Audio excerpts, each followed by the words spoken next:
पास एक रॉड है, ठीक है, इसका सेंटर ऑफ मास से, अगर इसको मैं सेंटर ऑफ मास के अबाउट घुमाऊंगी, यानी ऐसे ऐसे करके घुमाया है, ठीक है, ऐसे ये सेंटर ऑफ मास के अबाउट घुमा रहा है। कैसे घूम रहा है, इसकी एक्सिस कहाँ होगी, कैसे घूम रहा है, ऐसी होगी ना, सीधी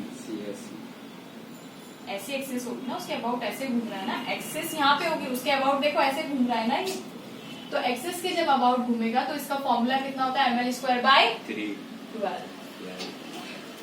ठीक है। अब यहां से भी मैं घुमा सकती हूँ इसको,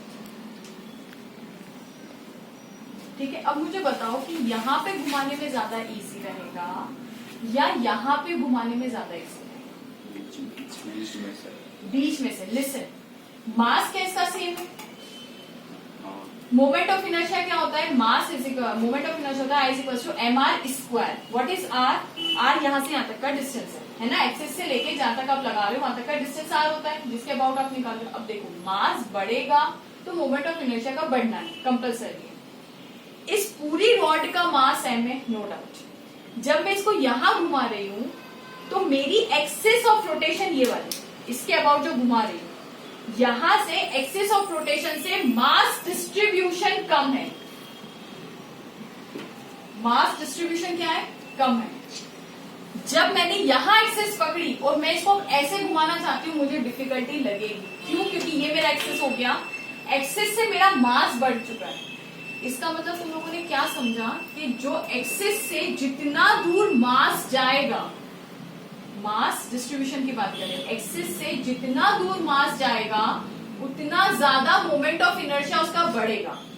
अब मोमेंट ऑफ इनर्शिया होता क्या है, ध्यान से समझो। इनर्शिया क्या चीज है, बॉडी की प्रॉपर्टी जो मास पे डिपेंड करती है, ओके, डेंसिटी पे भी डिपेंड करती है, पर सेंटीमीटर पर मीटर क्यूब पर सेंटीमीटर क्यूब कितनी उसकी डेंसिटी, कितना उसका मास है ना, उस पर भी डिपेंड करती है।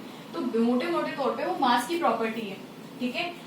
अब अगर मास पे डिपेंड कर रही है, लेकिन मैंने क्या बोला, मोमेंट ऑफ इनर्शिया, तो मोमेंट ऑफ इनर्शिया क्या चीज होती है कि भाई इस बॉडी को, जो कि m मास की किसी ने मुझे दी है, इसको रोटेट करवाने में, इसको अगर मैं रोटेट करवाऊं तो ये कितना रेजिस्ट करे, अपने मोशन को, अपने रोटेशनल मोशन को कितना रेजिस्ट करती है, तो उसको बोलते हैं मोमेंट ऑफ इनर्शिया। मतलब मैं इसको घुमाना चाहती हूँ बट इनिशियली मुझे रेजिस्ट करेगी, ये बोलेगी नहीं मुझे नहीं घूमना है, तो जो रेजिस्टेंस होता है ना घूमने पर, ये बॉडी जो रेजिस्ट करती है उसको बोलते हैं मोमेंट ऑफ इनर्शिया। मतलब वो अपने चेंज को अपोज करे, अपने रोटेशनल चेंज को अपोज करे। याद रखना कौन सा चेंज, इनर्शिया रोटेशनल चेंज नहीं है, moment of inertia rotational change को अपोज करना है कि भाई मुझे रोटेट मत करवाओ।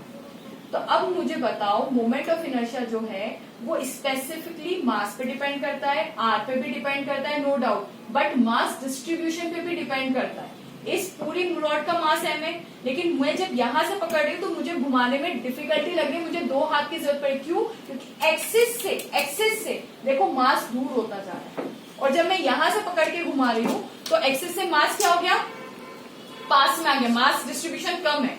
तो जितना मास डिस्ट्रीब्यूशन कम होगा, मास डिस्ट्रीब्यूशन ज्यादा होगा तो मोमेंट ऑफ इनर्शिया ज्यादा। ये देखो इसका मास डिस्ट्रीब्यूशन ज्यादा था तो मोमेंट ऑफ इनर्शिया ज्यादा हुआ। मोमेंट ऑफ इनर्शिया ज्यादा का मतलब यानी ये बॉडी अपोज कर रही है, ज्यादा मेरे रोटेशनल चेंज को अपोज करेगी, ज्यादा अपोज करेगी। अब इसका मास डिस्ट्रीब्यूशन कम है फ्रॉम द एक्सिस, इसका मतलब क्या है कि इसका अपोजिशन कम है, ये कम अपोज कर रही है मुझे, ये अपना रोटेशनल चेंज आराम से कर पा रही है एज कंपेयर टू दिस। समझ गए।